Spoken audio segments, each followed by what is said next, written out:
Welcome to the Chain Out Podcast with your hosts, Jeremy and Daryl. That's right. Jeremy and Daryl back for another episode. Welcome to Season 3, Episode 120. And I hope, I haven't looked in the chat yet, Daryl, but I hope everyone made it because I wasn't sure if they would. You know, with the time change this past weekend, did people get confused? Do they still have their VCRs and microwaves set to the wrong time? Does that mean that they would have been here waiting for an hour, or they wouldn't have shown up yet for an hour? Oh, good question. I don't know. Too much math. Daylight savings time always confuses me. Yeah, but all the regulars are here. We got Sonia, we got Doc, we got Dylan, we got Sam. Oh, Mike is in the chat as well. Yeah. Nice. Well, that's fantastic to see. Dina's here. She said she wasn't going to make ATB, but Dina's here from Ottawa. Oh, that's probably because she's another hour east now. Yeah, exactly. It'll be even later. But it is pretty cool to me that overnight after the time changes, the sun in our neck of the woods starts going down. I checked, sunset 7:30 p.m. You know what that means? It means what do you think it means? It means more disc golf. It means more disc golf, yeah. It means after work I can squeeze a round in. And I did just that last night. Got a round out with my son and then Kristen Swirls. So we had a good quick round at Langholm and still a little bit slippery, but somebody had cleared the tee pads off nicely, which was good. And it was good to get back out there. I don't think I've played there, even though it's my home course. Right. Hadn't played there since, I don't know, the new year. Yeah. Sam pointed out a good point here is that because he's now down in BC time. It's the last time change for him because BC adopted that they're not doing the time change anymore. Well, tell me if you like it, because I think I would like it. Would you like it, not having to adjust for that weekend? I mean, it's not really that much of a hardship. Not now that we have iPhones and all, things that just do it automatically now, right? So you don't even have to worry about remembering to change it. Yeah. Well, with that sun and the time changing, it also makes me excited because leagues are going to start soon, or at least they could start any time at this point. Yeah, it's be a couple more weeks for maybe a month or two, for local leagues. Yeah. So anybody in the chat, let us know, what night do you play a league on and what type of league? Are you playing in a competitive one, a rec league, that type of thing? And Daryl, have you thought about it? Is there a league that you're looking at for this year? Because you and I have sometimes played the same league, different leagues depending on the year.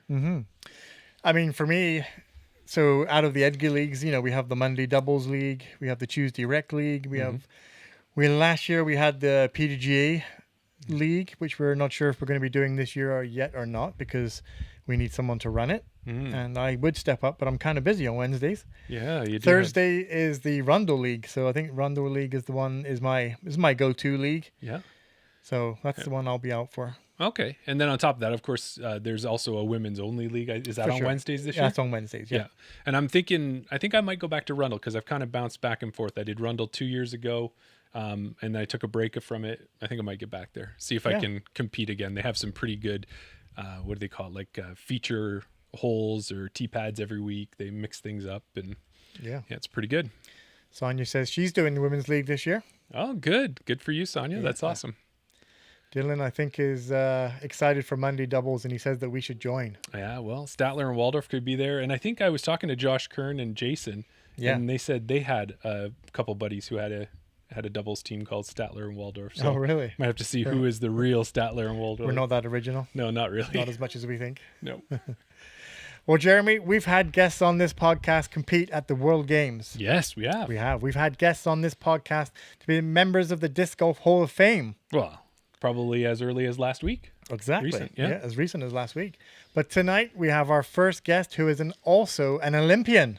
Ooh. MPO disc golfer and Olympian figure skater Trennt Michaud will be joining us in about 15 minutes. That's going to be... I'm excited for tonight. I'm always excited, but having an Olympian on the show tonight? Come on. Right? Forget about it. All right. So, as always, we like to do our bit of a Canadian tournament review, recap. Do you know what, Jeremy? There were 7 tournaments in Canada over the weekend in 3 provinces, including No ice balls, but 3 C tiers. 3 C tiers. Yeah. Competitive edge. Starting to come back. Starting to feel like tournament season is happening in Canada. This week, we're highlighting the Mary's Farm Basket Fundraiser Tournament. And I know you love it when it's really clear what the tournament is about. Yeah, there's no question with that Exactly. name. Yeah. Caleb Glass was the tournament director, and this one was a 2-round, one-day event held out at Mary's Farm. That's out in Langford, just outside Victoria, BC. Gotcha. We reached out to Caleb. He said that he had 40 participants, and they managed to raise enough money for 6 brand new baskets. Okay. Yeah. So that's what, a third of a course? A third. Well, that brings them up to 12 out of 18. Oh. So almost 2/3. Yeah. That is 2/3. That is almost exactly Yeah. 2/3. They sold their baskets that they used to have. They sold them to the Greenwell Disc Golf Course. Mm-hmm. I think that's a little bit further north. Yeah, Cowichan is what Cowichan, he had that's said. right. Yeah. I don't know where that is. I'm just guessing it's north. They also served a barbecue platter for lunch between rounds. Now, Caleb said it almost didn't go ahead because the night before he pulls out his smoker and the smoker wasn't working. Whether water got into it or what, he doesn't know. But he made it work. He did a smoker oven style brisket. Okay. They also served the barbecue lunch between rounds and had dinner after the event as well. So they just food. Just food. Caleb had to think fast to make that happen. Congrats to Dave Osgothorpe for having the highlight throw of the big event on hole 18. It was a big throw in. Oh, okay. Yeah. Cool. Another shout out goes to Keith Turpin, who won MA60. I might have aged him. It might have been MA50. I think it was MA50. I think it was MA50. Sorry about that, Keith. I just read the auto cue.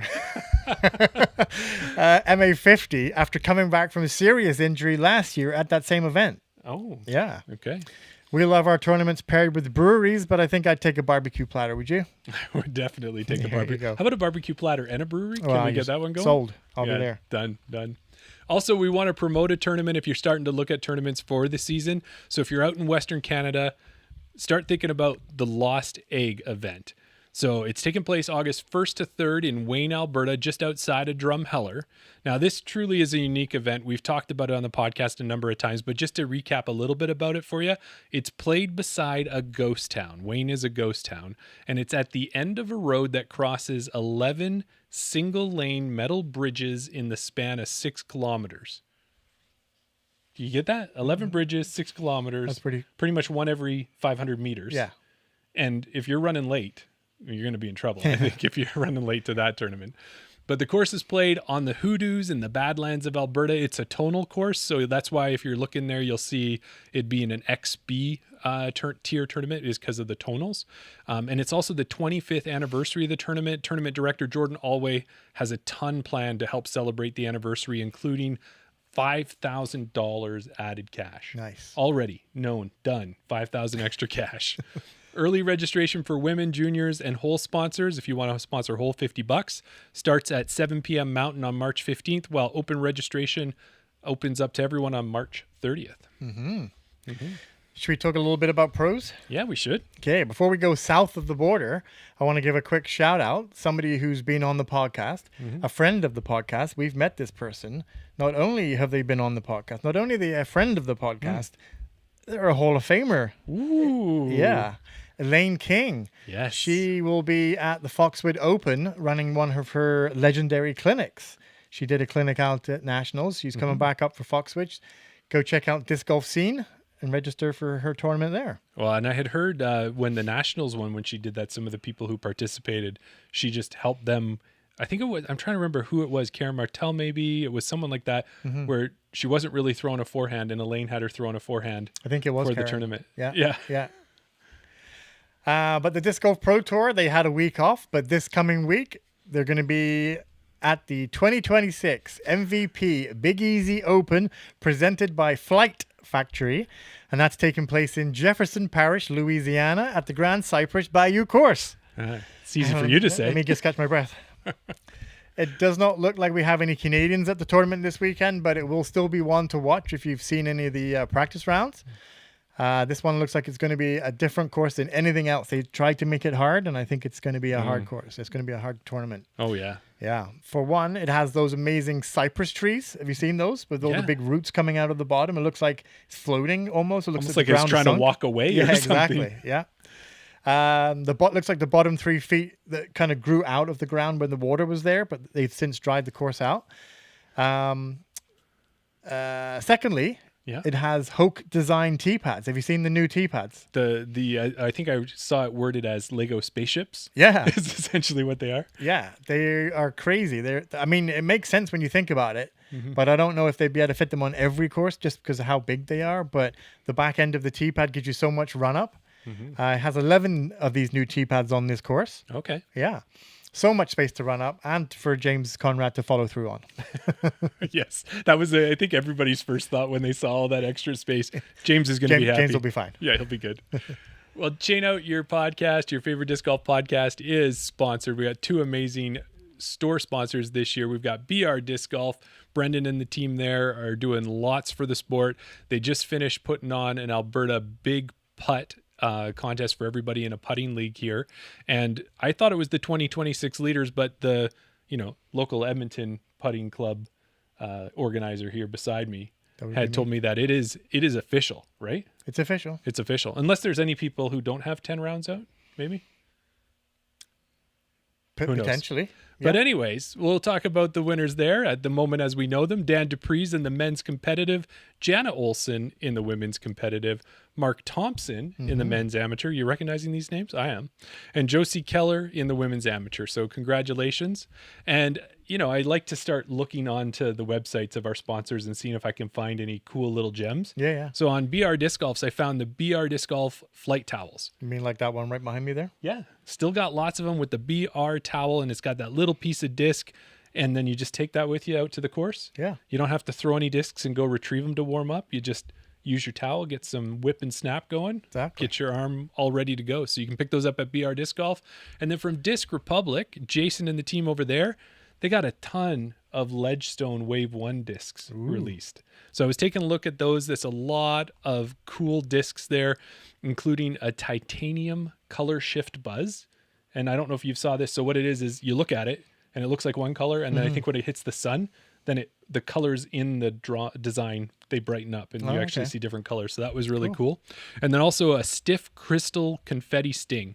And both discs, like a nice easy mid, a nice easy fairway, fit in anybody's bag. So if you go over to either of those websites and you want to buy something, make sure to use the promo code ChainOut. That helps us out and supports us. So thank you to our sponsors, and let's keep moving along. Yeah, absolutely.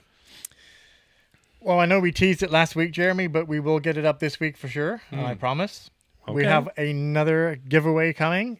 It's going to be for a Chantal Bedinsky, also known as Miss Frisbee's, Fractal F7 to give away. That's right. That disc has her, you want to grab it? It's just on the top of the basket.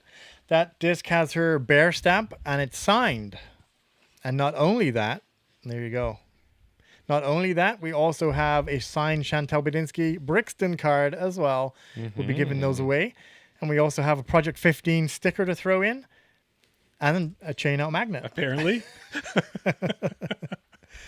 Watch for the post on the socials. We'd love to keep the momentum going on all our platforms because it seems like we give away once a week when we get around to it. It'll probably be on Facebook. Yeah. And that's all I'm going to say right now. And there might be other ways to get extra. Well, there's always a way to get an extra, right? There will always be an extra if you sign up for our Patreon. Give me 1 second. I can push some buttons. You're always pushing buttons. If you sign up for our Patreon, you're guaranteed an entry. No need to enter at all. Yeah, you don't even have to follow the rules. You're automatically in. Automatically entered. Yeah. But like Mike said to me last week, if you are a Patreon member and you go and enter, you're double entered. You are. You're double dipping. Exactly. What else you got? Yeah. Maybe the Patreon's coming up after the episode too? Speaking of Patreon, after the episode, head over to Patreon, which I was just up on the screen, to join us for Around the Basket, where we talk even more disc golf, Jeremy. Yeah. A bit more relaxed, get a bit more interactive with the chat, and we have a quiz thrown in there as well. Yeah, you inspired me last week with your quiz with the 20 discs and 10 of them have questions. Yeah. So I put one together for you for this week and the listeners. Nice. See how quickly they can get at it. But I think we've had somebody in the green room for a little bit here. Yeah. He's still awake. He didn't fall asleep from all of that top of show. No, he's good. He's tapping his fingers on the desk. He's tapping his thumb. Okay. So he's ready to come on. He's ready to He's rock. chomping at the bit. Well, let's get right to it then. So tonight's guest is from Brantford, Ontario. Not only does he play disc golf as an MPO, but he's also part of Discraft's Team Underground. He's an Olympian, and possibly, Daryl, just maybe he's even an actor. We'll get to that though. Towards okay. you pay attention here. Sure. So join us in welcoming Trennt Michaud to the podcast. Hey guys, how's it going? Good, Trent. How are you? Good, thank you. Good. It's good to have you here. Yeah, thanks for having me. It's pretty exciting. You guys have a sick setup, by the way. Your booth is sick. So well done. That's good. We appreciate it. We put if you go back and look at our earlier episodes, it was it's been a work in progress. Let me put it that way. Yeah, for sure.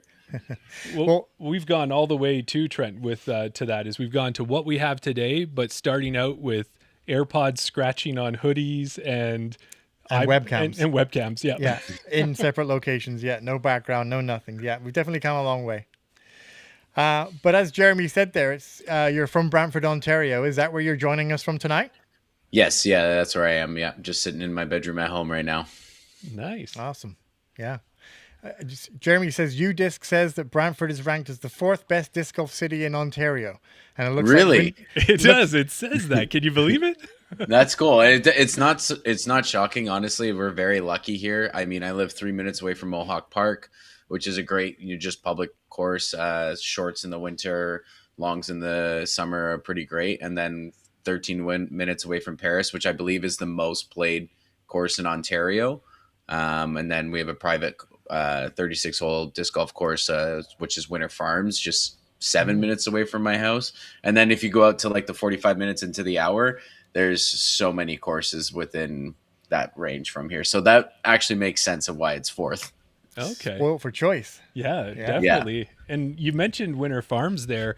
And when I was on UDisc, I was looking at that course and the pictures of it. It looks like we went down for nationals and we got to play Haute Gaude and P15 and some of those amazing courses. I've played Christie Lake, but that Winter Farms course looks like it would fit in right with those types of courses. Is that kind of your go-to when you can get out there, or?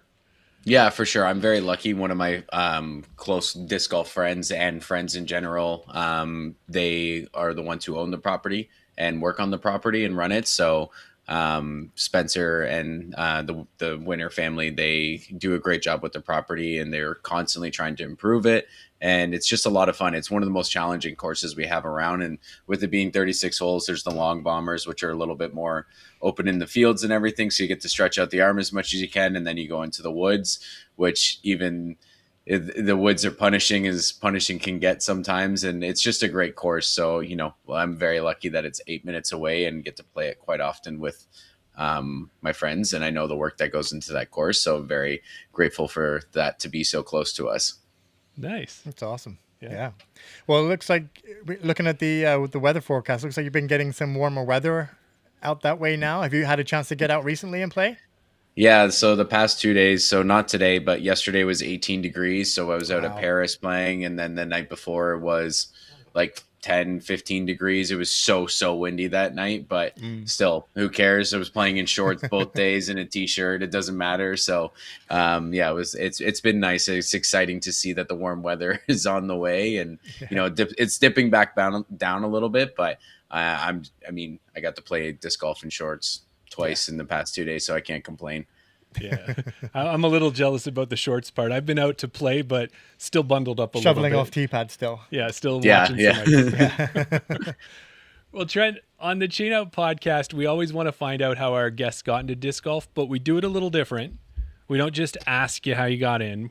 We create these elaborate, sometimes strange origin stories that are always strange, that are based on a movie. Our listeners will try and guess the movie. You can sit and relax. You can guess too if you want, but we'll see how close we actually got. So here we go, if you're all set. Yep. All right. So maybe when you were younger, you dreamed of becoming a figure skater. You'd skate on your local pond and practice your spins. And boy, could you spin. You could turn so well that even the Tasmanian devil was jealous. Each year you would head to tryouts, but alas, you never made it. Your spinning was just too wild, they'd say. Frustrated after another failed tryout, you headed to a local park, jumped on the local playground merry-go-wheel, spinning until you got sick, shouting, "Only 364 more days until next year's tryouts." Winter, spring, summer, you would spin. One day you were practicing turning in the park on a random but convenient concrete pad. It was carbo loading day, so naturally you had a plate of pasta in your hands while you were spinning. The centrifugal force of the spin sent the plate flying out of your hand 450 feet before it crashed into what looked like a horse feeder, or maybe it was a basket. Either way, you crushed those chains. There was a wise, mature player standing close by named Oz. He said, "You're a figure skater, huh?" You said, "Yeah." And he replied, "You're going to give that crap up. You're going to concentrate on disc golf." And from that moment on, you were a disc golfer with the most unique spinning release anyone had ever seen. Now, maybe that's not how you got into disc golf, but why don't you tell us how it really happened? I mean, that was a pretty good story, actually. That was well done. There's some good imagination. I like the Happy Gilmore reference in there, too. Nice. Yeah. Yeah. Yeah. So actually, I got into disc golf in 2021, summer of 2021. So I was the post-COVID jump. One of my best friends, Michael Marinero, who I competed against, is also an Olympian and Canadian champion in pair skating. I made fun of him so hard for about a year and a half, typical. And now, as you can see throughout my place here, there's this everywhere. So naturally I went out once. My first course that I ever played at was Bronte Provincial Park and Bronte Creek Provincial Park, and played once and absolutely loved it. Became just as addicted, if not more than Mike. And then now we're here. So it's been I feel bad for how much I made fun of him, but at the same time, I'm very grateful for Mike getting me into the sport. It's been so much fun. That's awesome. Yeah. So was it just the fact that he took you out that got you into it, or what was it that got you hooked on it? I mean, I think it was pretty cool. Right away, obviously, when one of your friends is doing something that's kind of active and fun, and that's the lifestyle I live. Right away, we went out, and it was August. We started playing, so right away, it's nice outside. We're winter athletes, so we're stuck in the rink all day. So it's nice to do something outside and different. And I think the first time I played, there's this one hole. It's hole 6 at Bronte, and it has a river. It's not an actual river, but it's just grass and everything, and you have to throw across. And we were playing short, so it's literally 5 feet in front of you, and it's the river. And I remember throwing, I'm pretty sure it was a Valkyrie at the time. At the time, it was just the yellow one. Okay. That he gave me. Yeah. And this is by hole 6, and it did now what I know is a hyzer flip and slight turn to finish and got across. And it was he was shocked, but also super pumped about it because it just naturally kind of happened. Obviously not great form or anything like that. But I was like, oh, that's cool. Seeing a disc, throwing it from a right backhanded person, throwing it and getting it to flip and turn and go right. It was so cool. And, then it just, as I learned more about it, it was just really interesting to, adding a forehand in, adding, anhyzer, hyzer, seeing discs that are more flippy than others. There's just so much more to it than just point and shoot. Yeah, which is really cool. And then obviously there's the putting aspect. There's so many parts to it that you're able to work on. And being a high performance athlete and in a very specific skilled sport, I like working on a skill and trying to master it and get better at it and constantly improving it. So I think there was that aspect to it. And then, I mean, you guys know it's pretty cool what crazy things or how you can be beat by a 6-year-old and by a 7-year-old in the same round, and you could play your best round you've ever played. So I think there's an aspect to that. When me and my roommates always joke, well, not joke, but talk about how nice it is that we found a sport that we're going to be able to play until, can't get out of bed really. It's so cool about that. And the community right away was such a great community. So it makes it easy to want to go out and play with random people on Tag Tuesdays or league nights or actually, as I was talking about Spencer earlier, one of my other friends, Brandon, so they're very good friends of mine now. We chat almost every single day, and it's not just disc golf related or, we're actual friends, and they're part of my family in Brantford. And I met him at Paris one day. We were both just playing by ourselves, and we started playing together, and it just went from there. So, you never know who you're going to meet and what friends you're going to have and how that's going to go, it's really cool. I mean, it's a very different sport in some sense, but it's so cool to have such a great community. I mean, you guys know all about it. This is the reason you're on a podcast and hosting it. So yeah. I was just going to bring that up. We've talked about it. We've talked about it before. It's strange how that happens because we met on a disc golf course and we ended up playing one round. We played 2 rounds, and I think it was like 4th or 5th round was like, hey, you want to start a podcast? And then here we are 2-3 years later. Yeah. And then you mentioned about, watching the disc do that nice perfect S flight. And we've talked about it before. Like I think that's what every disc golfer, as soon as you get that nice turn to the right, fade back to the left, like that's the throw that you're always looking for. Yep. You mentioned there about your red disc or your yellow disc or, the Valkyrie. Do you still have, or do you remember which discs they were? And do you still have any of them? No. So those were Mike's discs. So I'm pretty sure that is a Valkyrie. And it might have even been a blue one. I know he has a blue one and I think a yellow one still that he still has, but for when we bring new people out. But I remember my first pack that I bought myself was one of the Prodigy 4 packs because it came with 4 discs. I was like, oh, that's way better because you get 4 discs. Right. Needless to say, whether or not that's actually what you need at the time or anything like that, it's over, so you don't know. But also lucky with Brantford having True North Disc Golf here. Being able to actually go to a store and buy discs right away, and then being able to start building a bag from feel instead of just ordering random ones online was kind of nice to be able to have that, and also a curse at the same time because you just want to go grab everything that's there and start throwing it all, and that gets expensive. Definitely. Yeah. Well, the other thought too there, Trent, was when I was looking at your PDGA page, PDGA says your first sanctioned tournament was back in my hometown of London, Ontario, or at least half of it was at the Dead Man Discs 2021 Tour Final sponsored by Prodigy.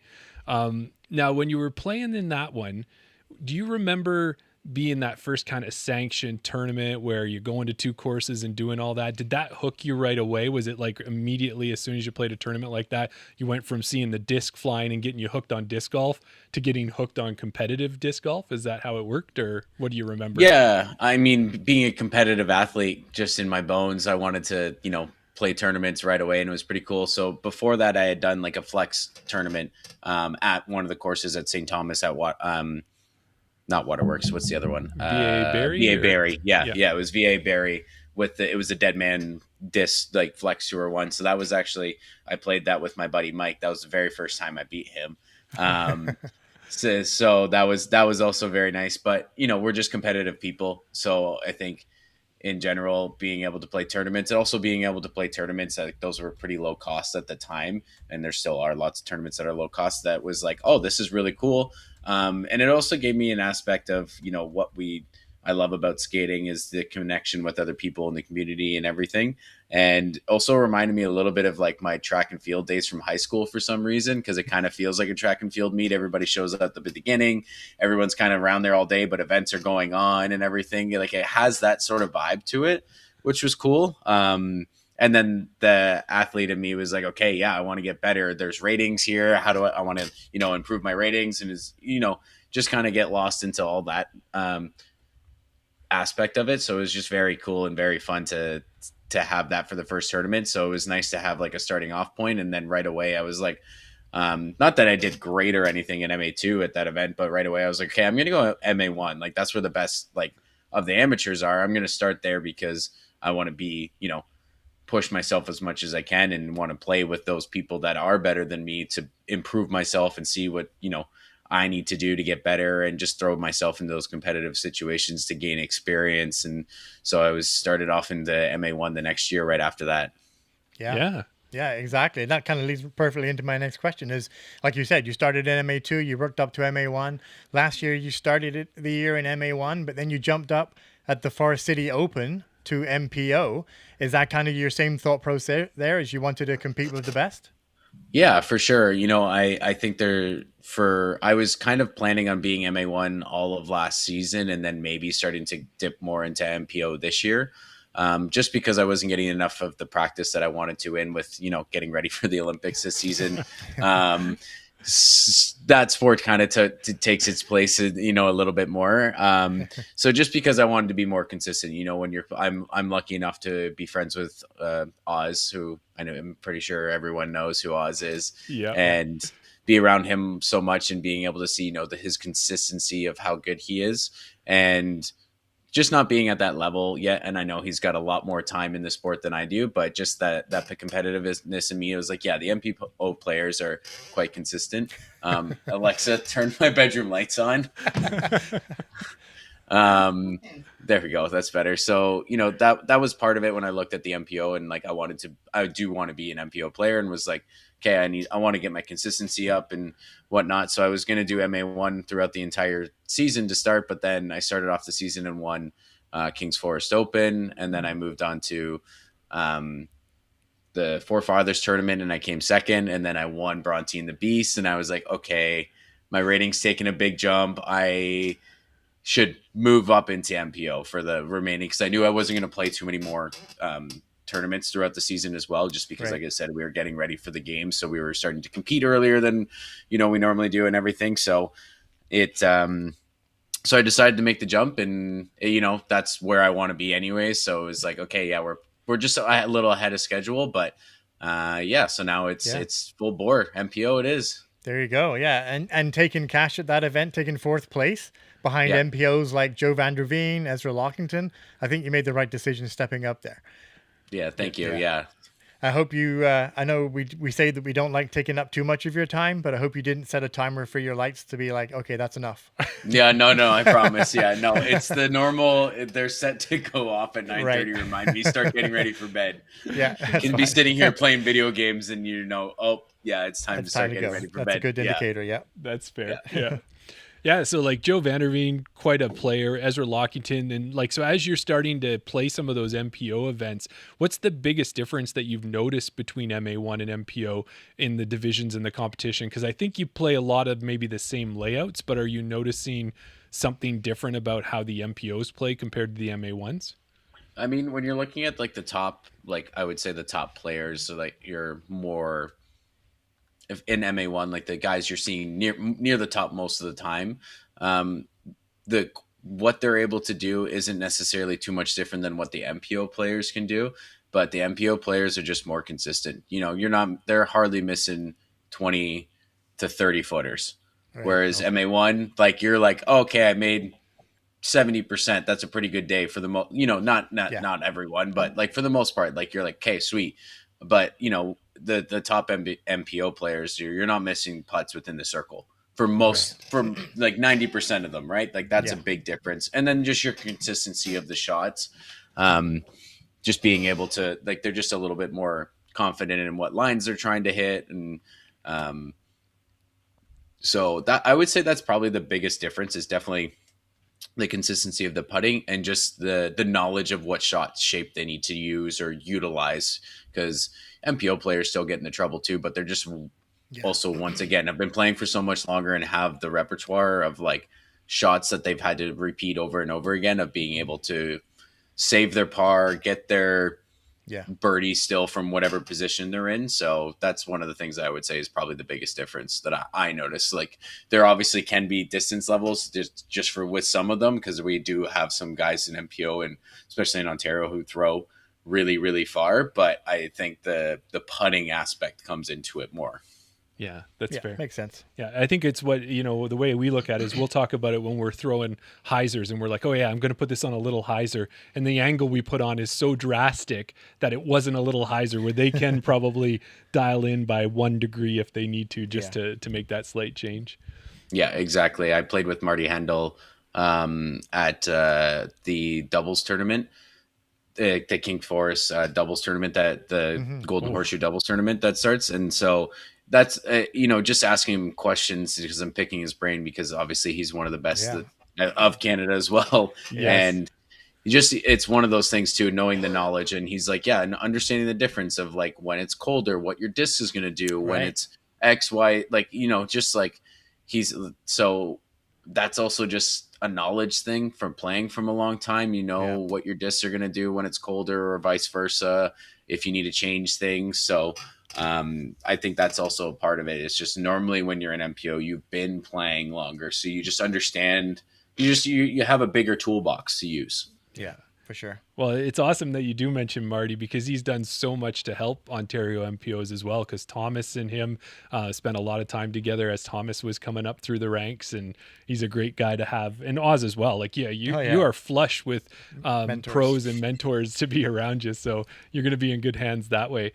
You had mentioned there, Trent, that you might have had a couple competing priorities last year that kept your tournament count down. But now that you're looking at the 2026 season, are we going to see a post kind of like we see with Sophia and Rebecca, Trent's tour for the year? Are you thinking about what you want to play? I've been trying to figure that out now that I've been home a little bit more, and I'm still not home really until honestly June, because we were go to Worlds in Prague in just under 2 weeks, and then I'm going to take 1 week of vacation finally. I'm going to Jamaica, going to bring my Ultra Star Luna with me just to throw around on the beach as much as I can. And then I'm going to go and then I come back, and then we leave for Stars on Ice tour, and we're gone from the middle of April all the way until pretty much the end of May for that tour across Canada. So hoping on some of the off days, I'll bring a couple discs with me and stuff. And I think I'm going to bring a basket with me anyways, so I can at least putt. Nice. That's good. Yeah. So at least get that something in, but, so I'm not really home until June, but I am starting to try to figure out what tournaments, I want to be able to do and try to do throughout the season. I haven't been able to do it yet, but I'm thinking and looking at it. But I think it's going to work out that I might be able to go to nationals this year, which would be really cool. Yes. Yeah, which is out with where you guys are. So that would be also really be fun to, kind of travel a little bit more for that. And then also going to trying to look into some of the tournaments in the States too, because they obviously offer more than we do, and just to see if there's any close enough that I can hit up on a couple of weekends here and there. So we're working on it. We're not quite there yet. I've figured out everything yet, but there's a bunch that are starting to open up now, so I'm trying to get on top of which ones that I'd like to get into. But I'd like to at least get it I'm hoping to get more than 5 in, but we'll also see, depends on which ones I get into and whatnot. Yeah. Nice, Trent. Well, we'd love to see you at nationals, and I've been keeping a close eye on the MPO and the FPO registration. So Thomas is already registered, so you got an Ontario person there. Colleen and Chris Brown, they're already in there as well. And if you really want to test your mettle, we also noticed that maybe who's that little known player from the States who's coming up? Yeah, I don't know. Was it Nate Sexton or something like that? Yeah. He's going to be there too. So that's cool. I didn't know see that. That's awesome. That'd be super cool. Get on a card with him. That would be fantastic. Now, I know Jeremy will want to ask you this, but when you're doing your Stars on Ice tour across Canada, do you know the dates or the cities that you're going to be? Give me 1 second. I will be in Edmonton. Well, I know Jeremy would normally say it, but if you're here and you have some off time when you're in Edmonton, if you want to go for a round at any of the local Edmonton courses, just let us know, and we'll be happy to show you around. Well, they're pretty. I think if I know well with Stars on Ice, sometimes you're doing 2 shows a day. Are you? I know well, doing an afternoon on a Saturday. I did say if you have any downtime. Yeah. So it kind of depends. We don't have any double day shows, but we'll sometimes have we travel in, we do a show, we travel out the next day. So it all just kind of depends on what that's going on. But I think it's May 8th. We're in Edmonton. So if it works out either the day I get in or the day after before we travel, that would be awesome. It'd be super fun. And if I don't see you, or if we don't see you that way, I might just see you at Stars on Ice as well. It would be. It's a great show. You should hit. It's some of the best skating. It's the best skating we have in the country. So it's really really fun to watch as a fan of skating, and even not being a fan of skating, you walk into the building, you get to see some really cool performances. Us, Leah and myself skating by ourselves along with everybody else, but then we also have some fun group numbers that we get to use. You just get to see stuff that you normally don't see on TV, which is really cool. Yeah. Well, awesome. And with that too, I've got a family friend, my brother-in-law's niece, and she had tried to get into follow the Olympic path in figure skating here in Canada for a number of years, but she just couldn't stay on the path. She kind of had to steer away from it. But after high school, the last 3 years now, she's been with Disney on Ice, and she's been traveling the world. And I've seen those shows, and those are, I know, probably not even close to what you guys are going to do on Stars on Ice. And the Disney shows are great to watch. So I can't wait to see what an actual Stars on Ice one would look like. Yeah, some of the Disney on Ice shows are really cool because they have such a cool aspect to them with obviously Disney rules and everything, and they do a great job of making it a fun interaction for the audience. And it's a performance, which is really cool. I mean, Disney music is really easy for anyone to listen to, so that's pretty. Yeah, they do a great performance at Disney on Ice as well. It'll be different with what we do, but it's still Cool. Yeah, that's awesome. Well, you had mentioned there a little bit earlier about maybe playing some tournaments south of the border. Speaking of going a little bit south, when Jeremy was doing his research, he saw a video of you throwing an ace run on a hole that looks pretty familiar. It looked like it was that same one that we see Joseph from Another Round, who does a Yep. lot of throws on. Was that the same hole? Yeah, I did. I was there with him. That's actually so. Last year we had Worlds in Boston in middle to end of March, and for my vacation, my roommate Bryce drove down to Charlotte, and I flew to Charlotte from Boston, and we played disc golf for the week down there, which was super fun. Got to play with a Joe from Another Round, which was also super fun and very cool. He's one of the kindest humans in the sport, and that's saying something. So it was really cool being able to do that, and also to play like the Charlotte courses and go to Nevin and Hornets Nest, and being able to see what gaps those guys hit consistently on a pro tour course is insane. Like it's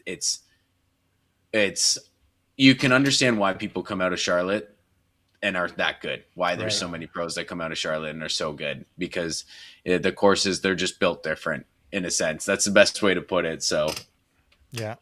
That is cool. What did you think of that hole? Is that water carry? Is it as easy as he makes it look? I mean, it's one I do. The scrapyard was super sick because of that hole, and the one that's right before it that you throw like straight across the water, like straight at it. It's kind of like a more islandy looking. Yeah, I mean, you mess that shot up real quick. We lost a couple to the water, but there's enough back there to replace. So There you go. That's awesome. Yeah. No, that was cool to watch, and it was exciting to see them cheering you on too as well.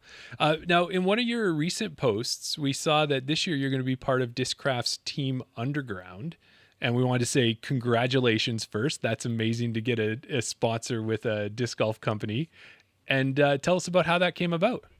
yeah, so thank you for one. Two, yeah, I just it came about actually before I left for the games. I just wasn't able to post anything about it because we go through a media blackout period with the Olympics, with the COC sponsors and IOC sponsors and whatnot. But yeah, I had randomly I had seen someone post something, and it was Bob had reposted it or something. So I had started following Bob, and he started following me back, and then we ended up. This is actually the week that I was at Nationals. So he had ended up saying congratulations after I won Canadians and been named to the Olympic team. So just been chatting with him about Discraft. Love Discraft Disc. I mean, how can you not? They have pretty much everything that you could possibly need, and are such a great company and leader in the sport.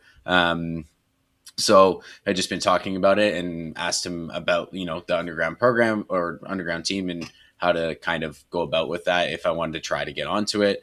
And he had messaged Wes, and then Wes had called me, and we had a great conversation about, not just like it was nice to talk to somebody instead of just like email back and forth and that's it. Like it was nice to talk to Wes in person and really see and hear more of like what Discraft's values are, which was, nice to see, and see how that they align with my own values as a competitive athlete and a person who also wants to help grow the sports that he's a part of.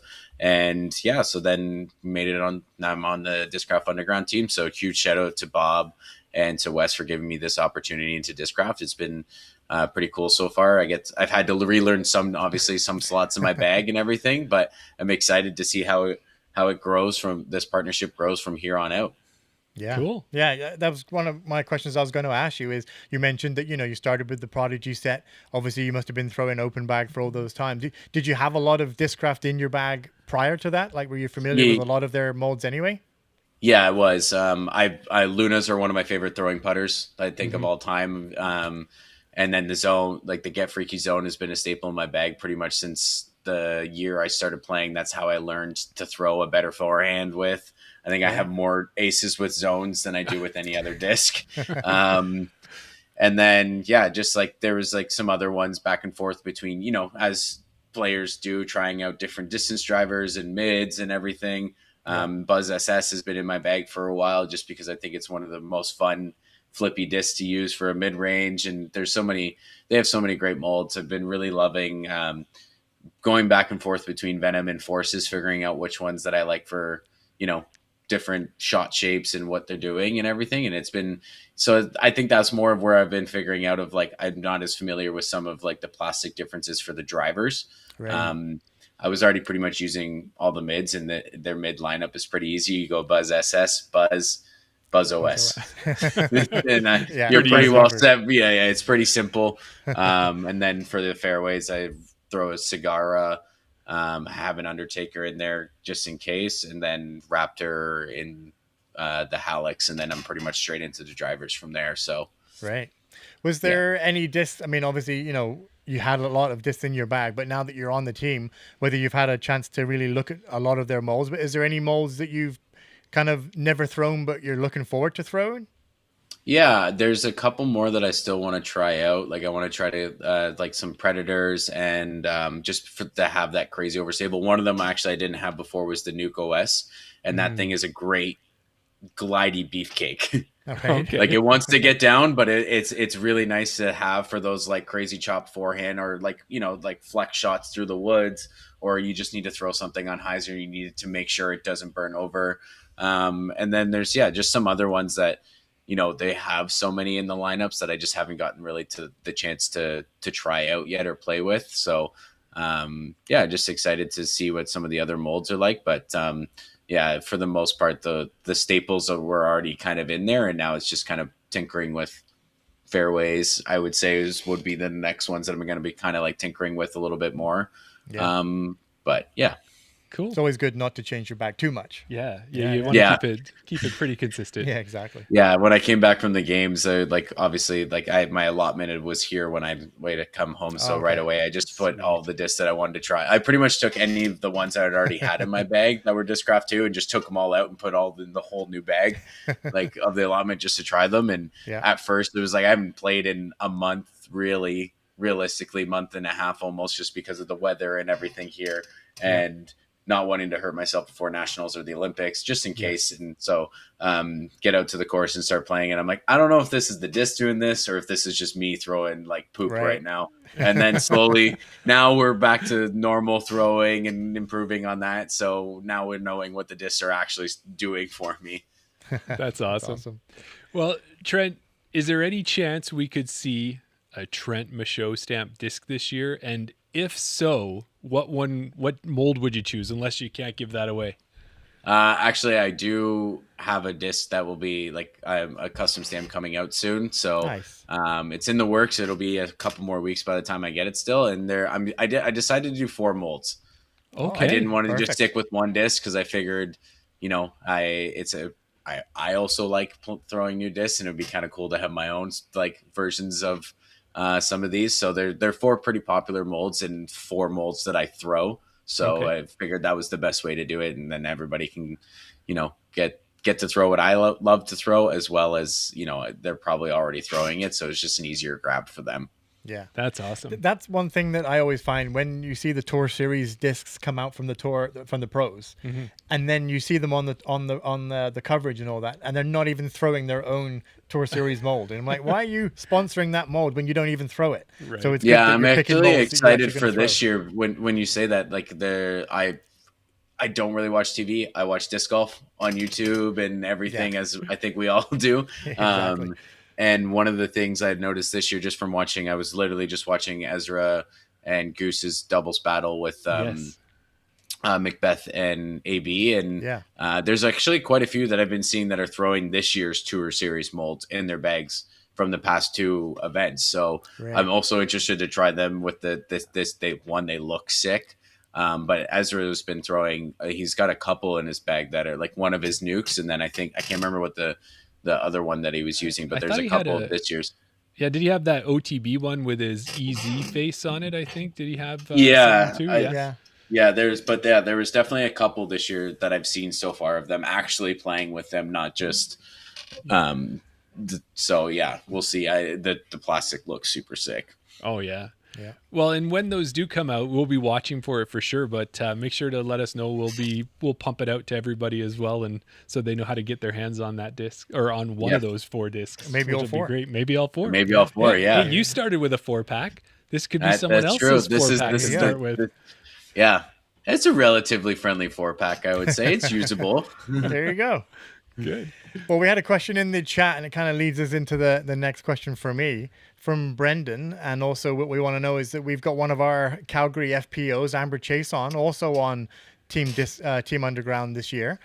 Awesome. It's exciting to see all the Canadians on the Team Discraft. Always excited to see which team they end up on. Do you know of any other Canadians on Discraft Team Underground?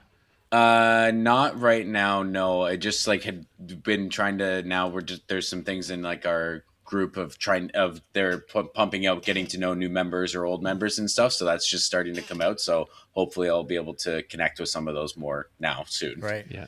Well, if you get out to nationals, we know Amber will be up there. She actually went down, not to Supreme Flight, but she went down to the Throw Down the Mountain the next week and had a chance to play there. So yeah, super sick. Yeah. Well, speaking of Discraft, we know obviously, and you mentioned them already, we know they sponsor Macbeth, Ricky, Yuli, Paige, AB, Missy, just to name a few. Now that you're on the team, are there any team events that you're looking forward to that you might get a chance to play in? Or is there any pros that you might want to try and meet, or if you haven't already met them?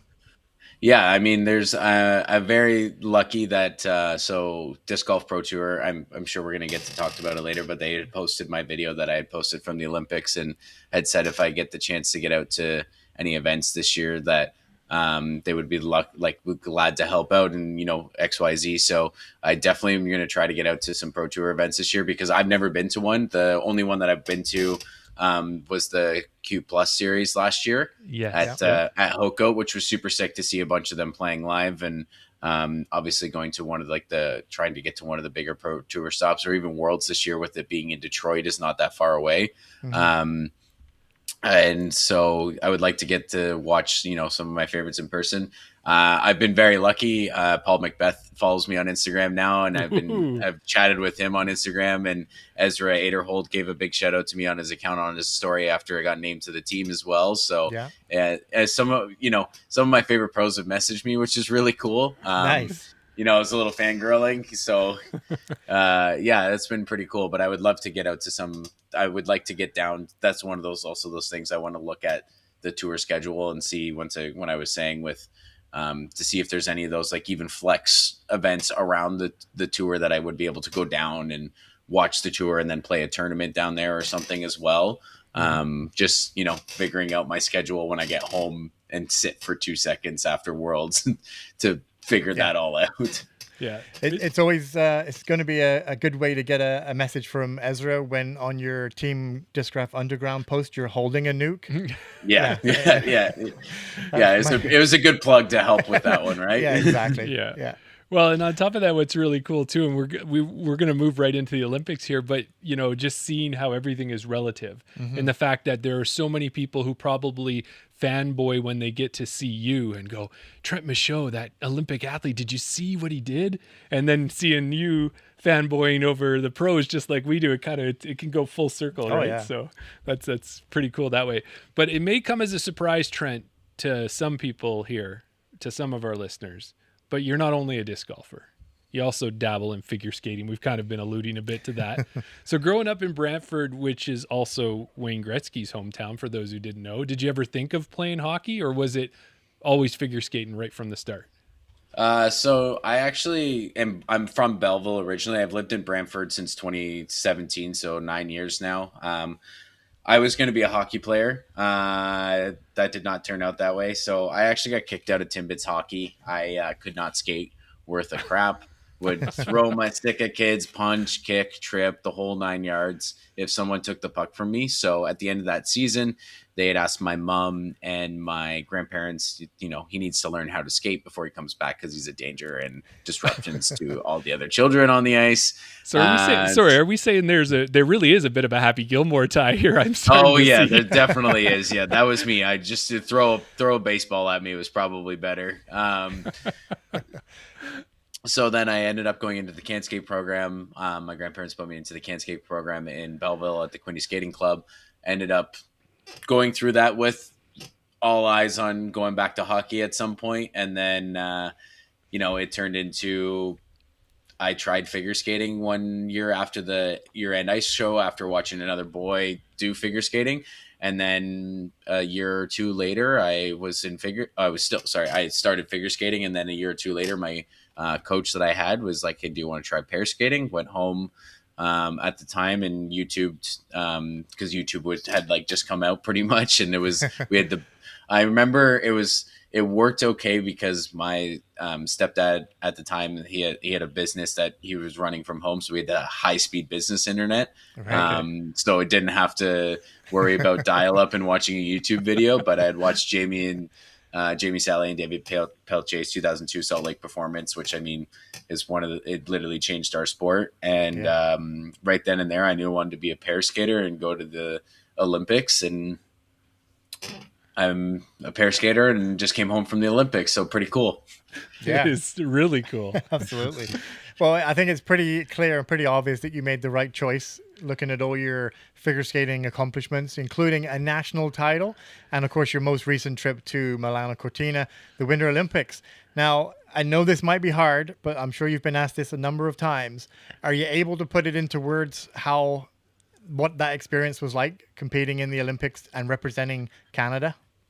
I mean, I just had a session a couple hours ago with my sports psychologist about this, my mental performance coach, and it is really hard to put into words.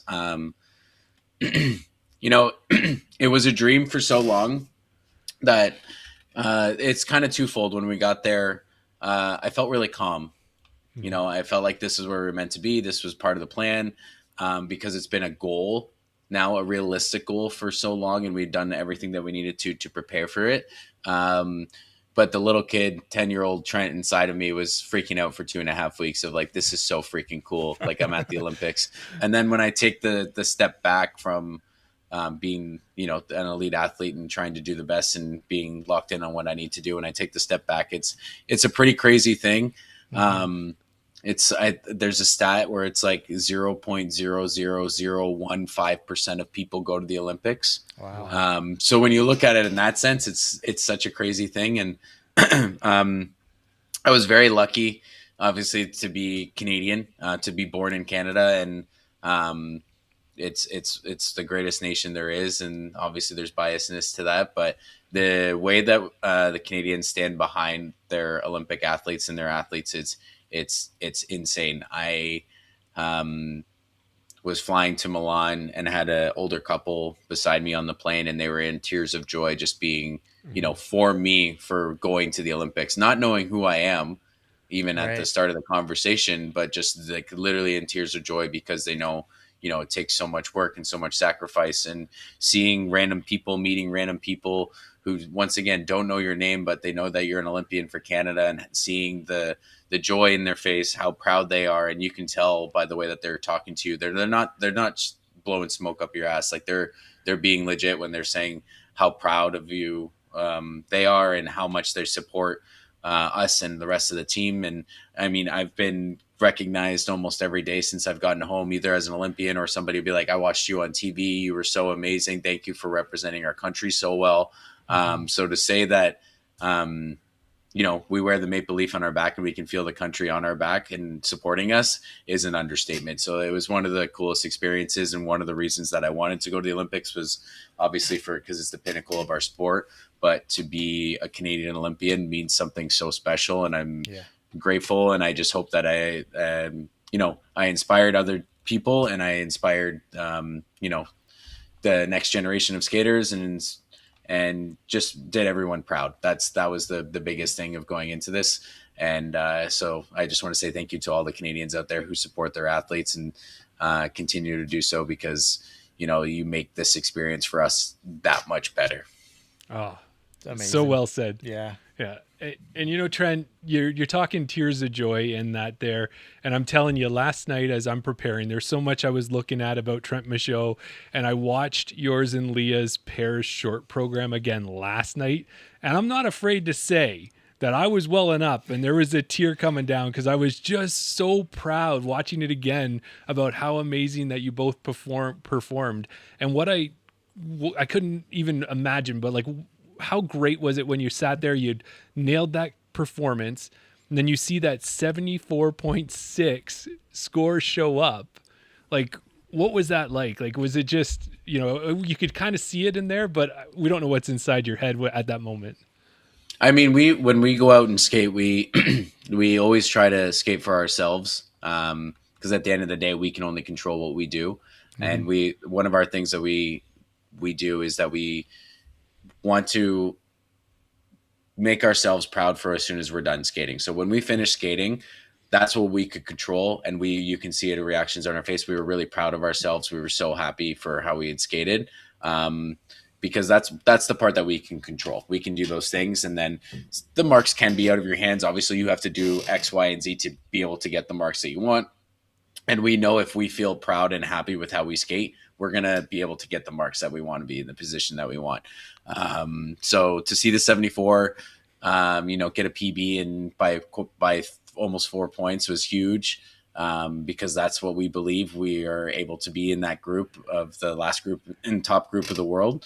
But it still is nice to see it when it happens. So it was pretty cool. And also to do it on one of the biggest stages in the world. And once again, to do it for Canada as well. Yeah. Yeah. No, that was fantastic. It was so great. Well, and then also too, Trent, you guys got, the two of you got to compete in the pairs and the team event. Now, not many figure skaters do both, do they? Was that kind of a unique experience for you? Yeah, I mean, only 10 countries make it to the team event, so not everybody obviously is going to be doing it. And then only 5 make it to the free program, so we were grateful to be asked to be, you know, to do the team event. And once again, just another level of pride to have, because it's for Canada. And then you're also kind of doing it for your friends that are on the team, which is really cool. Leah and I are both very social people, not pretty social, very social people. So we like to, you know, we're team aspect people. That's why we skate together as a team. And so it was nice to have that extra little team feeling and doing that for our friends, because we don't get to do that at every other event. It's really the Olympics and one other team event that we have throughout our season seasons prior to the Olympics. And yeah, it was pretty cool. We got to skate 4 times at an Olympics. Some people only get to skate 2, and we got to do it 4 times. So zero complaints on our end on that. Yeah. That's fantastic. One question I have, because we're mentioning Leah. You mentioned about, you know, getting kicked out of Timbits hockey and switching over to pairs figure skating. How long have you been paired with Leah, and like how long does it take to build up that kind of relationship and that partnership to be able to get to the Olympic level? Like, obviously people are paired up and they skate different events, but for you to be able to get to the Olympics, like how long is that pair relationship for you guys? Yeah, so I mean, everybody's different. Every situation is different. But Leah and I have only been skating together for 3.5 years now. We haven't even been skating together for full 4 years. Yeah. So in the summer of 2022, my previous partner had decided that she wanted to move on from the sport and finish her schooling and everything. And then Leah had skated pairs before, but in like the novice level, so it'd be like MA3. Okay. Okay. The best way to That's a describe good it. relation. So, Thank you. Yeah, That helps us. Yeah. So yeah, it would be like, MA3 to MA2 sort of. And then like I was still competing at, like, I was already at MPO. Like, I've been competing senior since 2018. So we had talked to her coach. My coach had reached out to her coach because they're good colleagues and friends. And so then we ended up starting to skate together throughout that season and everything. So it's been kind of a whirlwind. It feels like yesterday that we started skating together, but also not at the same time. And it's because it's crazy to think, you know, 4 years ago. Like it's just a quad passes by so fast. But on the connection aspect, and once again, it's every situation is different, and it also depends on the work that you bring into it. But I really tried to bring in the knowledge that I had from my previous partners and partnerships into this one with Leah. Good experiences, bad experiences, the whole 9 yards, right? Like I wanted this experience to be amazing. And right away we had a great connection. We both love skating. Like we love what we do. We get up, we trade, we skate, we skate for people. We get to perform in front of people, in front of the world, and compete. We're both also competitive people, so it fills that aspect too. So, it's been, we have a lot that we connected on, and a lot of it was like through our love for skating. And once again, we're both very social people, very positive people. It's very easy to, work day in and day out with each other. So, sometimes you just get lucky with a partnership and it clicks well right away, and we definitely did. So very grateful for this partnership. Obviously, it's where we are, and excited to continue on past this as well. Yeah, nice. We have a question from the chat. Seeing as you're both, a good partnership, have you taken Leah disc golfing? Yeah, I sure have. Yeah. So I mean, you gotta. Let me set the scene for a second here. Okay. So there's myself, both of my roommates, Mike Marinero, and we all love disc golf. Okay. Disc golf is our thing. We all talk about it every single day. You're speaking our language. So naturally, some people who are not involved in disc golf kind of get sick of the disc golf talk and the disc golf and all. So I have taken my coach out. I have taken Leah out, and they enjoyed it, but not to the same level we do. And if we start mentioning disc golf, there's normally an eye roll or something, and they just kind of go off now. And there's been times where Mike and I will be talking on the ice or something, and Leah or Ali will be like, "Oh," and we're like, "You don't want to know. It's disc golf related." That's awesome. It sounds a lot like my partnership at home, actually. Exactly. So, yes, exactly. Partnership on the ice, partnership at home. It's about the same. Luckily, my roommates are also the disc golfers, so we can just talk about it and play it as much as we want at home, and no one's gonna get in trouble per se. That's awesome. Fair enough. Then when you mentioned about being such a social person and, with Leah as well, being such a social person, when you were at the Olympics, when you had some, I don't know if you had any downtime, but, in between the times that you were on the ice and other things, did you have a chance to spend any time with any other Canadian athletes? Yeah, we did, which it was really nice. So we had COC did a great job in our Olympic Village in our building. We had a really good Team Canada athlete lounge. So 3 TVs that were all hooked up to CBC Gem. So we're able to watch all the events going on, snacks, food, all the things that we needed for, and just a great hangout area. So I got to get to meet all the speed skaters, a lot of the women's hockey players, met some of the men's hockey players as well. But yeah, I got pretty close with, Will, one of the speed skaters, Will, and a few of the other ones. So it was a really nice experience. Nice. Yeah, that's cool. Yeah. We also wanted to give you a big thank you for bringing disc golf to the Olympics, for taking your putter. I'm guessing it was the Ultrastar Luna. It was the Ultrastar Luna that I got in my battle pack.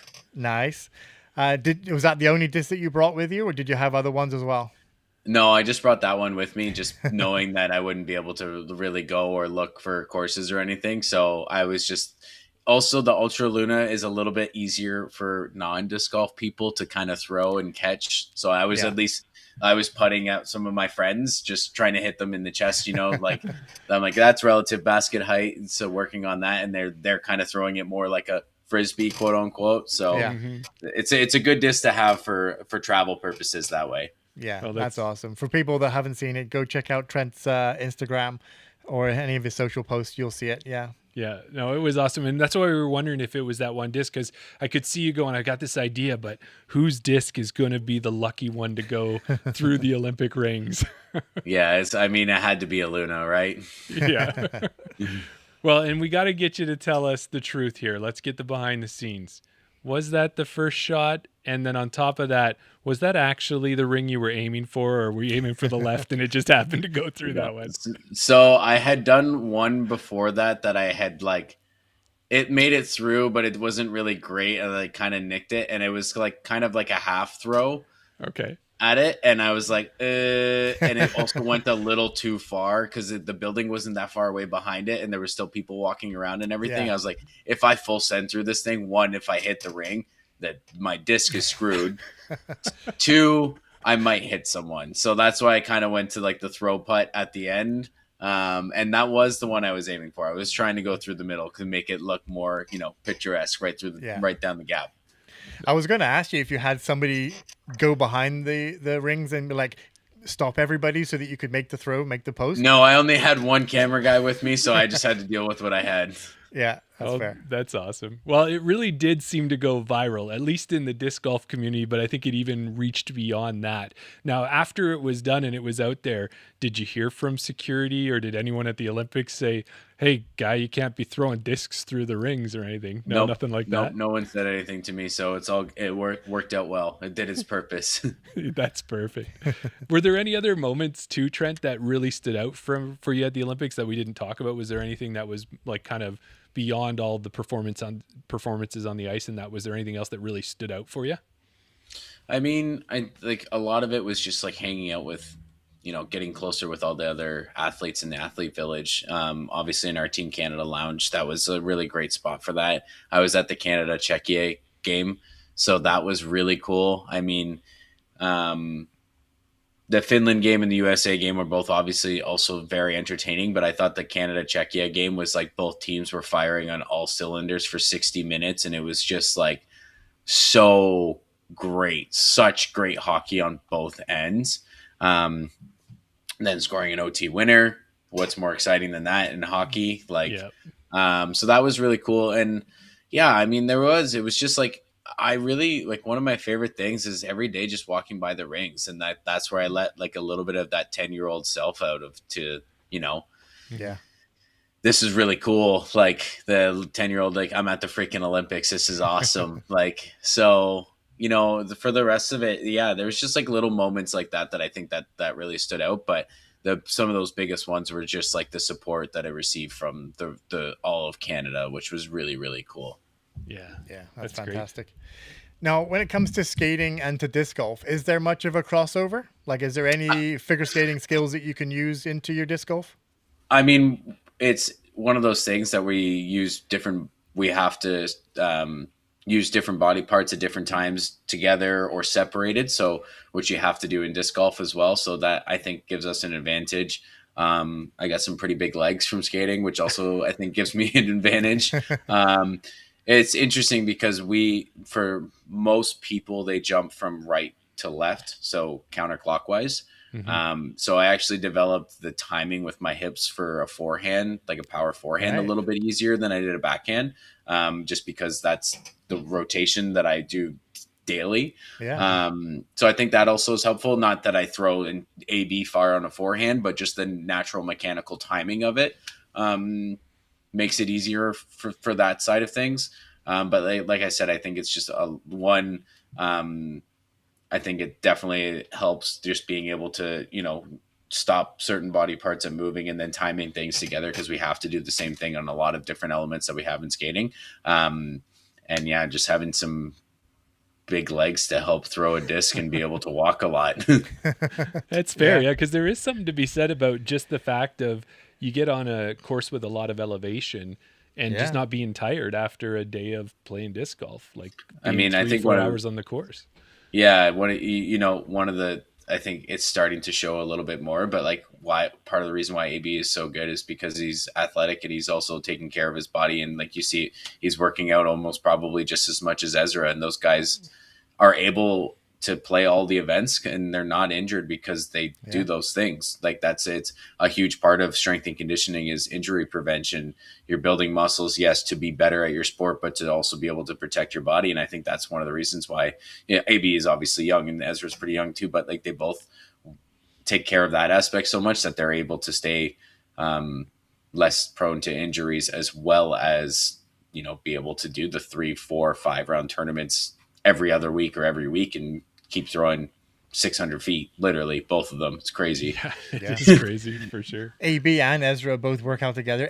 Ezra just forgot to stop. Yeah. Yeah. Yeah. Well, Trent, we had Brian Henniger on the show again last week talking from PDGA Canada. And in part of that conversation, he did talk about, disc golf's still on its path to the Olympics. It's going to take a while. There's all of that there. But, we'd love to see it in the Olympics, preferably summer, but heck, we'd take winter if we could get it too. It doesn't matter. But being that you've been to the Olympics now and you've got a chance to be around the athletes and around the feel and the environment of it, do you think disc golf would be a good fit if we could ever get there? Yeah, I definitely think there's an aspect to it, especially like what I said. I think you're seeing a lot more of the pros that are coming up be taking the strength part aspect of that and that training aspect of it more seriously. So definitely for sure, I think I think of the disc golf should be in the Olympics. It fits in with a lot of what some of the other summer sports do. The way I think that it'll probably be is like hopefully one of the European countries hosts the summer games, that they would put it in, with it being, very popular in Europe right now, especially in Scandinavian Europe. So yeah, I definitely see where it could be in the Olympics. It's on the same path as golf and some of those other sports that we have. So definitely should be. Yeah. Good point. If Trent says it should be, there you go. Yep, that's it. I'm going to get back on the phone with Brian and say, Brian, keep working. Yep, exactly. Yeah. So we're getting close to the end here, Trent, but I was doing my research for the episode and I found out that you may be our first guest with a Wikipedia page. But I did notice it was lacking disc golf content. So I know Wikipedia used to be anybody could edit it. So Daryl, should we get on there? Are we able to do that and kind of help Trent update I think that's it? a thing that you can still do. Yeah. Yeah. So okay, we'll work on that. But not only do you have a Wikipedia page, you also have an IMDb page, and I'm pretty positive we haven't had a guest with that. So I noticed that it said you were a skating double on the Spinning Out TV series. And when I saw that you were a double, Trent, it made me realize that I thought you looked familiar. And I thought there might be another celebrity. If you haven't doubled for them, I think you could. And we've got a little side-by-side here, and we'll see what everybody thinks. So, so I'm looking at this picture here, and I'm thinking if Mr. Cena ever needs a double, you could be right there for him. So yeah, it could be the much smaller double version of him. Do you see the resemblance? I see it. Yeah, yeah, that was pretty. there. There is something there. Yeah, it's I was this and yeah, I'd give it. It's right. Close enough. I'll take the compliment. John Cena's pretty cool. Awesome. So tell us a little bit about that. Like, is that the one thing that you've had a chance to do was working on the Spinning Out series? Is there like a real big crossover opportunity for pro figure skating to be in film and movies and stuff? Yeah, so there's been quite a few films that and movies and things. There's been some Hallmark movies. Obviously, Blades of Glory. Everybody knows there was actual legit skating that did happen in that. The Cutting Edge. There's a couple Cutting Edge movies that were popular as well that were in it. So I was lucky to do Spinning Out, and it was really cool to be part of the experience. And I'm a nerd about things, as I'm a nerd about disc golf. Things that I like, I become an absolute. I go 0 to 200% on things. So ever since I did Spinning Out, I've really nerded out on how movies are made, how films are made, that whole aspect. Just because you've been behind it and being able to see and seeing how that whole world works is really cool. So I've taken a lot more interest in what, like I said, like the behind the scenes of like how they make certain movies and everything.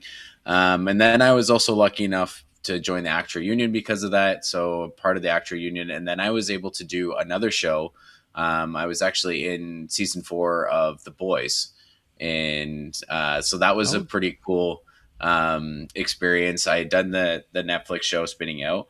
Yeah. But when you do such a prime time show, the level, like I thought Spinning Out was crazy. The Boys was crazy. Like it's one of Amazon Prime's best shows that they've ever had. Right. They're pouring money into it. So like just the setup of everything, it was so cool. Like you understand why people want to work in the movies. And the lifestyle is pretty cool and insane.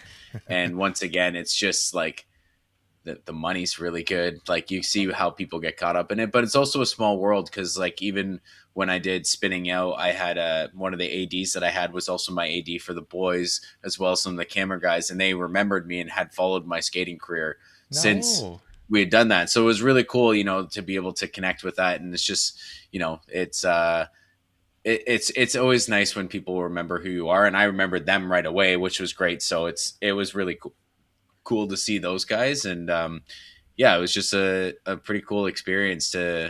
I do have a line on TV. It's me swearing, but which runs a line what runs along the lines of The Boys. If you've ever seen that show, it's pretty wild and crazy. So yeah, but it was really cool to be part of that, and would love to hopefully work in film industry more as my career goes on, whether that's skating or non-skating. It would be really, really, really cool to do.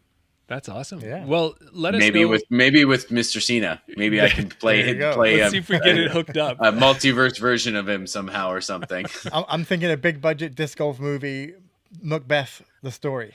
Yeah. Oh, there you go. Yeah, on the Cena side, he plays a kind of superhero in some movies as well. So maybe there's a crossover there. Now, just if you do know, if not, we'll look it up for sure. But what episode was it, and what season of The Boys again? Season 4, episode 3. Episode 3. All right. So everybody knows. So what we're going to be doing as soon as we're done the podcast. I do warn you, there is a lot of crazy stuff that happens in this TV show. So if blood and guts are not your thing, do not watch this show. Okay. Thank you for the warning. Yeah. That's awesome. All right. So Daryl, you know how I told you I did a lot of research. I think I did even more research for this episode than I normally do. Yeah. And I dug as deep as I could, but I did find out another cool fact. Okay. And that cool fact is that this one's about Milan, Italy. Mm-hmm. And so the Olympics were there. We know that. Yeah. And if Trent had the time while he was there, he could have gone for a short little drive, about an hour and a half, to Lake Maggiore. Okay. And this lake is something, man. It has these beautiful 17th century palazzo type walls and stuff. It's got the most beautiful gardens. Mm-hmm. And this one in particular was called Isola Bella. I don't know if that's a good Italian accent, but it's kind of like that. Roughly translated, it means beautiful island. Really? And speaking about islands. Yeah. You've taken a relaxing cruise, however the ship goes down. You manage to swim to an island. And fortunately for you, there's an 18-hole disc golf course. Which 3 discs are you taking with you on the island? Yeah, it's that part of the show, Trent. It's our desert island discs. You're on this fictitious cruise. It sinks. You end up swimming to an island, but you have a bag with just 3 discs in it. When you get to the island, which 3 discs are you taking with you? Ooh, Luna, so I can putt or I can throw. Any type of what plastic? Ooh. Honestly, I don't know if I kind of would go with probably just a regular rubber blend, so that way I can actually kind of putt, and also it'd be a little flippier, so it's can throw it in multiple ways. Yeah. Get Freaky Zone, because it's the best version of the zone there is, in my opinion. And How big is this course? Like, do I need a distance driver? It's this fictitious island, and it always makes me laugh when people are like, well, it's going to be humid. Well, it's going to be windy. So it's a completely made up course. It can be whatever you want. Oh, I'll have to I'd go with the Macbeth ESP Force, just to be safe, because they're pretty stable. So I can use it forehand, backhand, just rip on it if I need to, or just power down and it'll still be beefy enough. So those are what I would go with. Right. So we got the Rubber Blend Luna, the Get Freaky Zone, and the ESP Force, Paul Macbeth ESP Force. Shout out to Paul. Just whatever disc he used seemed to work really well. So yeah. Makes sense. Well, then the follow-up part to this, if you could transport one course to the island, whether you've played it, whether it's a bucket list course, doesn't matter. If you could take one course that you'd have to play in perpetuity until you get rescued with those 3 discs, which course would you take to the island? Wow. That's a hard question. We saved the hard-hitting questions till the end. That's right. This is where the TMZ those 3 discs comes is in. like, there's some gems of courses I'd want to play, but I don't know how good I would do with 3 discs only. Yeah, well, exactly. You'd have a lot of time, so you could probably get pretty good. That's true. I could figure it out. If we're picking a course I haven't played yet, I think Oof. It would have to be between maybe just because. Oh, wow. Yeah. Who knew this would be the question that stumped him? That's right. Trent was like holding it together this whole episode. He didn't well up. He didn't do anything, and now Yeah. you stumped him. Oh, I mean, I think one of the bucket list courses I have is Eagles Crossing, just because it looks amazing, and the pros seem to love it as well. That or what's it's the European course. The Beast? Val- Ale? The Ale? No, Is it Norway? The one. the one with like where you're doing the Viking shot down from Yeah. the top. Yeah, I think Yeah, that's. that's the one Gates where of you went. Valhalla. Yeah, I think it's Yeah, Ale. Isn't yeah, it? yeah. Yeah. Yeah, probably that, just because yeah. it's picturesque, perfect. Like, Yeah. and so if I had to pick, that would be one of those ones. If it's ones that I've played, it would probably be Nevin Park, because I think that's one of my favorite courses I've ever played, and I would just want it. That course is just going to make me good. Yeah. There you go. Well, here's what we'll say. Okay, go ahead. I'm thinking. Yeah. So Trent has already done the impossible, being a pro disc golfer and a pro figure skater. He's done two things. He can have two courses on the island. What do you think? You can, Yeah. you You can have Eagles you Crossing can and have the two Ale courses. Open, Yeah. It- Okay, it- perfect. It just made me laugh how I'm sure you've had media training. I'm sure you've been asked the same questions time and time again, but you were able to put what the experience of playing in the Olympics was into words. Something that, like you said, is only Impossible. 0.0015% of people will ever actually get to experience. Yet it was the disc golf course question that stumped you.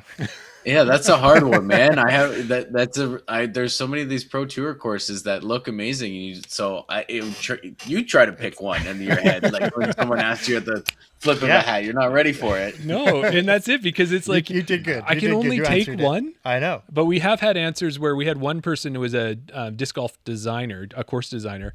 They said, Okay. I actually don't want a course. Just give me 18 baskets and a backhoe, and I'll make my And own. I'll make a course. Yeah, that's a good one too. That would also be really fun, actually. Yeah, just give me 18 baskets. I'll make up a course of some sort. Yeah. Yeah. Fantastic. Well, that brings us just about to the end of the interview. Trent, we appreciate you being here, but before we let you go, we want to give you a moment to shout out anybody or any sponsor you've got you might want to mention.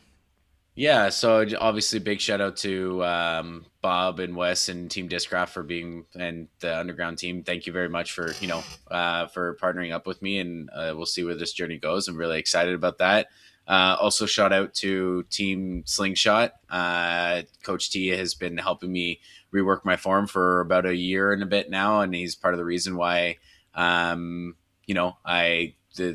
of the things about the disc golf form is one of the reasons I love this sport. So having a coach in for that. So check that out. He just released a new pro form academy with Drew Gibson. Also super cool guy I've been able to connect with as well. So, hit that up.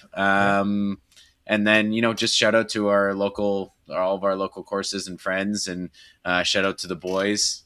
They all know who the boys are. Oh, and just, thank you again to all of Canada.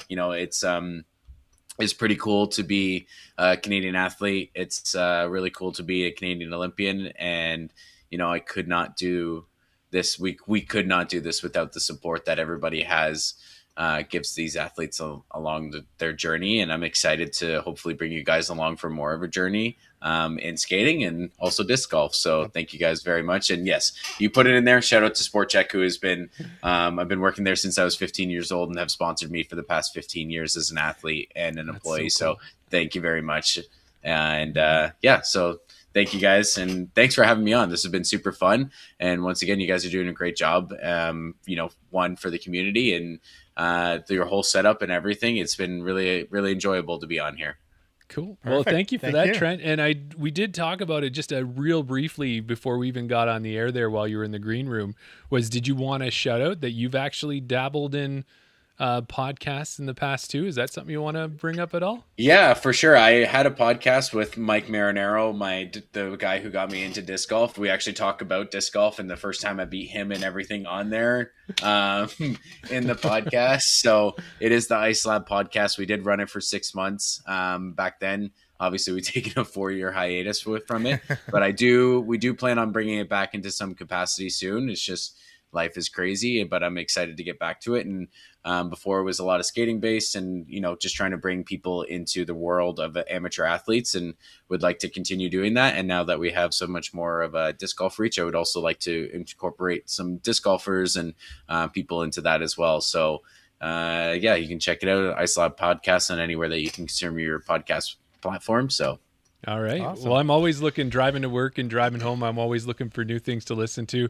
I've been kind of probably jaded myself on Crime Junkie lately and disc golf podcasts. So I could definitely use a new one. So that's great. And I know we're trying to get to the end, but there's one more. Okay. I have one. Everybody is asking about the little puppy there in the background. So who's back there? that is Bilbo Puggins. That's awesome. Yeah. Named him after, Bilbo Baggins from Lord of the Rings. And but I needed to change it to Puggins, obviously. So he's my little dude. He does not go very far from me. And when I left from the Olympics, it was the longest time that I've been away from him for his entire life. And so, yeah, he's been a little attached every time I've been home since then. So, I bet. But yeah. And then I've got all my discs, and we got to shut out the discs and more discs and more discs. For Fantastic. sure. Well, that's great. Trent, thanks so much. We're going to love, I thank you for telling us that you're coming out this way, because I'll definitely look into the Stars on Ice, and we're excited to watch your disc golf season as well this year. It's going to be a lot of fun. Yeah, I'm excited. Thank you very much for having me on, guys, and keep up the great work. It's been awesome. Thanks, Trent. Thanks for your time, Trent. Take care, guys. Thank you. Bye-bye.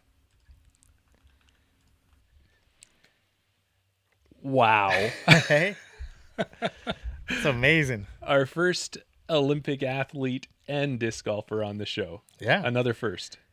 And what an amazing guest to have on. Hey, Fantastic. Yeah. Yeah. I'm in awe.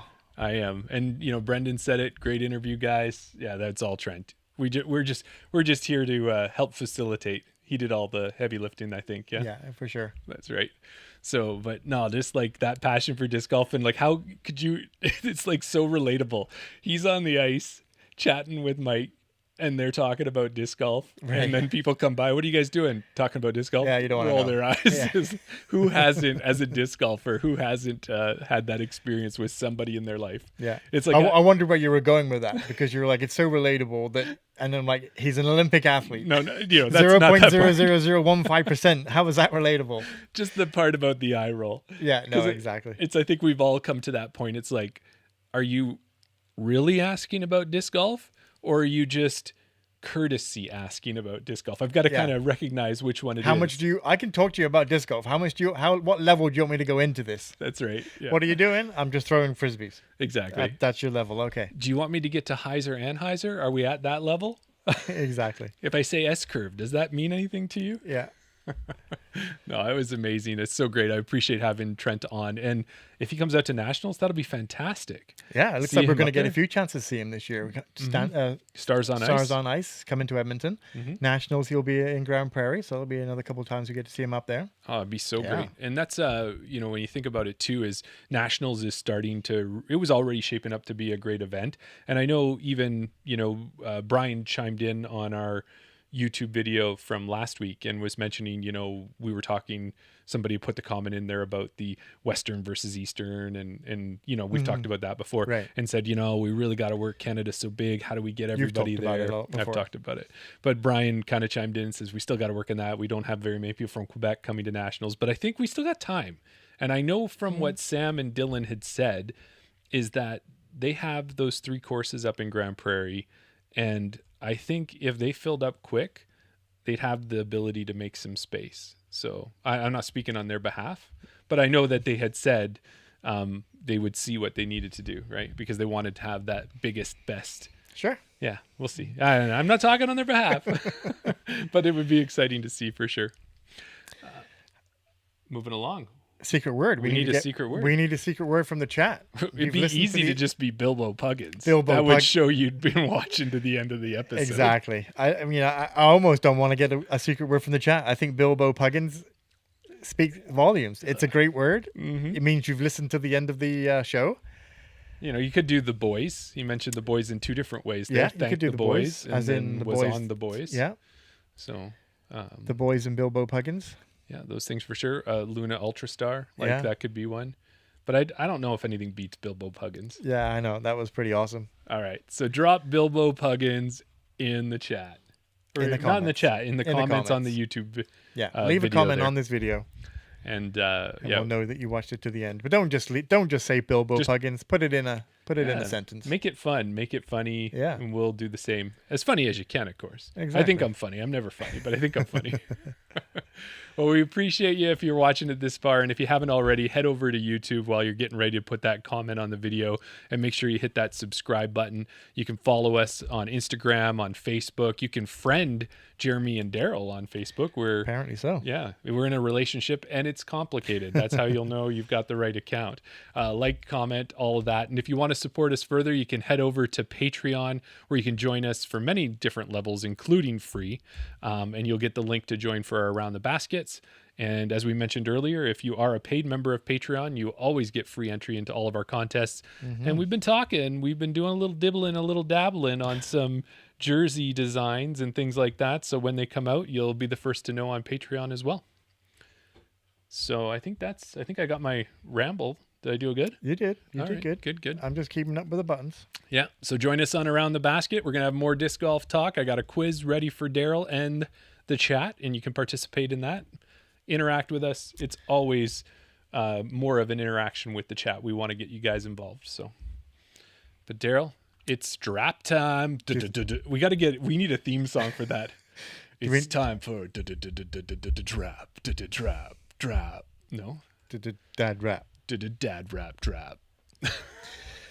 Okay, Sonia says it's dad rap time. All right. This is what we do. Are you ready? This is how we... What? I'm ready. We enjoyed hearing Trent's story tonight. From Olympic ice to disc golf flight. A skater and a golfer in his true double. Do it again. Okay, we're going to start again. We gotta start again. We're going to start. Tweet scratch. That's the only reason people come here is for the rap. Yeah. Okay. We enjoyed hearing Trent's story tonight. From Olympic ice to disc golf flight. A skater and a golfer. He's a true double threat. Hey, Canadian MPOs, are you getting worried yet? Team Discraft Underground through and through. A team with Amber, Paul, and Missy? Now that's a great crew. He can land a triple axel or throw a perfect hyzer. And when it comes to being a pro, he's never a compromiser. If you see him on the course, be sure to shout. We love seeing you on our favorite podcast. Chain out. Oh my goodness. Thanks everybody. That's the wrong button. That's for the remix.